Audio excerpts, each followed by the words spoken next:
Hello friends, welcome back to my YouTube channel. तो friends, आप देख रहे हैं ना उम्र की सीमा हो। तो फ्रेंड्स, आप आगे देखेंगे कि विधि की माँ विधि से बहुत हंस के बात करती हैं और फिर विधि से वो कहती हैं कि बेटा अच्छे से खाया कर। और वो सीमा और विधि के लिए सिमई लाती हैं। तो फिर विधि और सीमा दोनों लोग एंजॉय करके उस सिमई खाते हैं। इतने में देव सर की कॉल आ जाती है। तो विधि कॉल रिसीव करती है। तो देव सर विधि से पूछते हैं कि विधि तुम ठीक तो हो ना। तो विधि कहती है देव सर से, जी सर मैं बिल्कुल ठीक हूँ, आप परेशान मत होइए। लेकिन देव सर को उसकी बात पर भरोसा नहीं होता। तो विधि कहती है आप मम्मी से बात कर लीजिए, फिर आपको भरोसा हो जाएगा। फिर विधि अपनी माँ से कहती है बात करने के लिए। वो देव सर से बात करती हैं और देव सर से कहती हैं कि विधि ठीक है और जल्दी पूरी ठीक हो जाएगी। फिर वो देव सर से कहती हैं आप ऐसा करिए ना, आप विधि को आकर ले जाइए, थोड़ी देर साथ में रहेंगे तो अच्छा लगेगा। लेकिन देव सर को उनकी बात पर भरोसा नहीं होता है। फिर वो कहते हैं कि मतलब मैं ले जाऊँ आकर के। तो वो कहती है हाँ आप ऐसा करिए, आप आइए और ले जाइए उसको बालघर, वहाँ पर अच्छा लगेगा। तो देव सर विधि की माँ से कहते हैं कि ठीक है मैं आता हूँ। और विधि बहुत खुश हो जाती है ये सुनकर के विधि ने देव सर के लिए हाँ बोल दिए। इधर विधि अपने और देव सर के बारे में सोच रही होती है। इधर आप देखेंगे कि विधि की माँ ये सोचती हैं कि उसकी तबीयत ठीक नहीं है। फिर वो कहती हैं कि बेटा तू अपना ध्यान रखा कर। और फिर विधि को विश्वास नहीं होता है कि उसकी माँ ने वाकई में उसको जाने के लिए बोल दिया है। वो अपनी माँ से फिर से पूछती है। तो विधि की माँ कहती है बेटा मैं तेरी माँ हूँ, मैं तेरा अच्छा ही चाहती हूँ, मैं चाहती हूँ तू हमेशा खुश रहे। फिर लेकिन विधि को टेंशन होती है कि माँ पापा को क्या कहूँगी। पापा से वैसे ही उनको ये लगता है कि मैं उनसे बहुत झूठ बोल चुकी हूँ। मैं उस दिन देव सर को देखने गई थी तो फिर उनको नाराज़ करके गई थी। तो विधि की माँ कहती बेटा तू चिंता मत कर, मैं उनसे बात कर लूँगी। तो विधि कहती है सच में माँ। तो विधि की माँ कहती हाँ। फिर वो अपने पापा का किस्सा बताने लगती हैं कि वो लोग भी पहले डेट पर मिले थे और उनके पापा ने झूठ बोलकर वो मिलने आए थे। तो विधि पूछती है कैसे।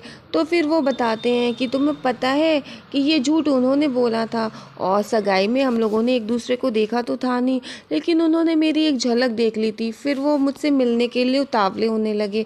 फिर उन्होंने घर पे झूठ बोला और मुझसे मिलने के लिए आए थे। लेकिन विधि को इन बातों पे भरोसा नहीं होती। लेकिन विधि की माँ ये सारी बातें बताती हैं और वो लोग काफ़ी एंजॉय करते हैं। और फिर विधि की माँ सब बताती हैं कि तुम्हारे पापा और मैं दोनों लोग छुप छुप के मिलते थे। और फिर विधि को उनकी बात पे भरोसा हो जाता है और फिर विधि देव सर से मिलने के लिए सोचने लगती है। इधर आप देखेंगे कि विधि की माँ कहती है ये उम्र ही ऐसी होती है और हम लोगों ने बहुत झूठ बोले हैं। फिर विधि की माँ को उसकी चाची की कही बात याद आती है कि अब विधि के पास सिर्फ 3 महीने का समय रह गया है।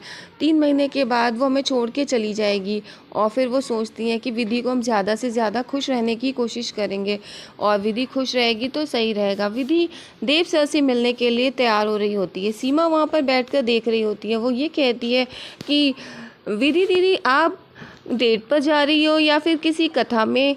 तो वो कहती हैं क्या मतलब। वो कहती फिर बताती है कि सीमा दी डेट पर ऐसे जाओगी, बाल वाल थोड़े खोलो, थोड़ा सा लाली लिपस्टिक लगाओ।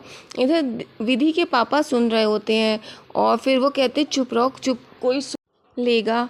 और इधर विधि के पापा सुन रहे होते हैं। वो विधि की बातें सुनते हैं और उन्हें विधि के लिए बहुत बुरा लगता है। इधर आप देखेंगे कि विधि को लगता है कि उसके पापा उसकी बात से सुन लेते हैं और फिर वो बिमला जी से अपनी बातें कहते हैं कि वो ये चाहते हैं कि उनकी बेटी हमेशा खुश रहे। लेकिन वो इतने बदनसीब हैं, अपनी बेटी से कुछ बता भी नहीं सकते। इधर मिलापनी माता के सामने वो प्रार्थना करते हैं कि उनकी बेटी हमेशा खुश रहे और उन्हें काफ़ी दुख होता है। विधि के पापा कहते हैं मैं ज़्यादा से ज़्यादा अपनी बेटी विधि के साथ समय बिताना चाहता हूँ। लेकिन इधर विधि की माँ उनके पापा दोनों लोग रो रहे होते हैं। इतने में पीछे से विधि और सीमा आ जाते हैं दोनों लोग। विधि पूछती है कि माँ क्या हो गया, आप लोग ऐसे। इधर फिर आप देखेंगे कि प्रिया है अम्बा को फ़ोन करती है और वो अम्बा को बताती है कि देव भाई साहब बहुत खुश हैं, आज वो उस विधि से मिलने जा रहे हैं। और अम्बा ये सब सुनती है, उसे बिल्कुल भी अच्छा नहीं लगता। फिर प्रिया बताती है कि वो विधि की माँ है ना, वो भी इन सब बातों के लिए तैयार है, वो बहुत खुश है। पहले तो वो मना कर रही थी लेकिन अब वो विधि और देव भाई साहब के लिए बहुत खुश है। और अम्बा ये सब सुनती है, अम्बा को बहुत गुस्सा आता है। फिर वो कहती है प्रिया से बस करो और फ़ोन काट देती है। अब अम्बा सोचती है कि उसने डॉक्टर साहब से झूठ बुलवाया कि विधि मरने वाली है, लेकिन उसके परिवार को, शर्मा फैमिली को ज़रा भी फ़र्क नहीं पड़ा। और उस विधि को देखो, उस पर भी ज़रा फ़र्क नहीं पड़ा। उनके घर में तो मातम मचना चाहिए था, लेकिन कोई भी कुछ भी नहीं रिएक्ट कर रहा है। फिर इधर विधि की माँ विधि को गर्म पानी देती हैं, लंच देती हैं और वो कहती हैं सब दवाइयाँ रख लीं। फिर विधि पूछती है कि माँ आप ऐसे क्यों कर रही हैं, आप मुझे गर्म पानी दे रही हैं, आप क्या मुझे कुछ हुआ है क्या, या मैं बहुत बीमार हूँ।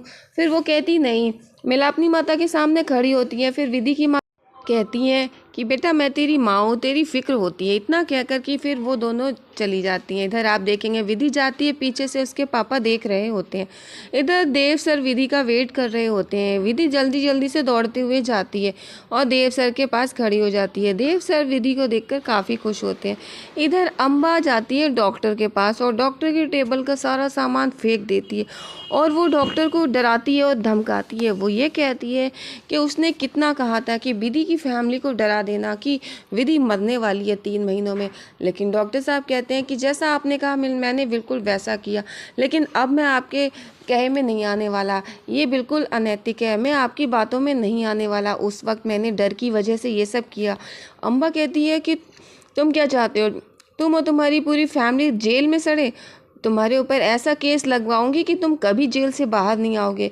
इधर विधि को डॉक्टर साहब फिर फ़ोन करते हैं। वो बताते हैं कि आपकी बेटी विधि की कुछ रिपोर्ट्स पेंडिंग थी, अब वापस आ गई, आप प्लीज़ आकर मुझसे मिलिए। इधर विधि और देव सर दोनों लोग बालघर पहुंच जाते हैं।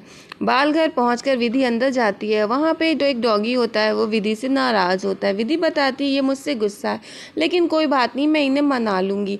फिर देखती है वहाँ पर एक चाय का स्टॉल लगा होता है। देव सर कहते हैं कि मैं तुम्हारे साथ आज पहली बार इस तरह से आया हूँ ना, इसीलिए मैं तुम्हें कुछ स्पेशल फील कराना चाहता हूँ, इसीलिए आज की चाय मैं तुम्हारे लिए बनाऊँगा। विधि कहती है अच्छा। फिर देव सर एप्रन बांधने लगते हैं तो उनसे नहीं बनता। विधि उसका एप्रन बांधती है और देव सर उसको देख रहे होते हैं। विधि के साथ काफ़ी टच में आ जाते हैं। वो विधि को देखते हैं और चाय बना रहे होते हैं और सब गड़बड़ कर रहे होते हैं। फिर विधि सब कुछ ठीक कर रही होती है। दोनों लोग एक दूसरे को देख रहे होते हैं, काफ़ी टाइम साथ में बिताते हैं। फिर चाय बन जाती है, फिर वो चाय पीने लगती है विधि। फिर वो मुंह बनाती है तो देव सर को लगता है कि क्या हो गया, चाय अच्छी नहीं है। फिर बताती है कि वो बहुत अच्छी है चाय, और देव सर विधि खुश हो जाते हैं। इधर डॉक्टर साहब विमला जी और हरिप्रसाद जी को बुलवाते हैं और ये बताते हैं कि पहले तो उन्होंने विधि के रिपोर्ट्स देखे थे और डॉक्टर ने कहा था कि विधि को मत बताना, लेकिन अब वो कहते हैं कि विधि की हालत दिन पर दिन बिगड़ती जाएगी और अब आपको विधि को ये सब बताना पड़ेगा, जिससे कि ट्रीटमेंट करने में आसानी रहेगी, वो बार बार कुछ क्वेश्चन नहीं करेगी। ये सुन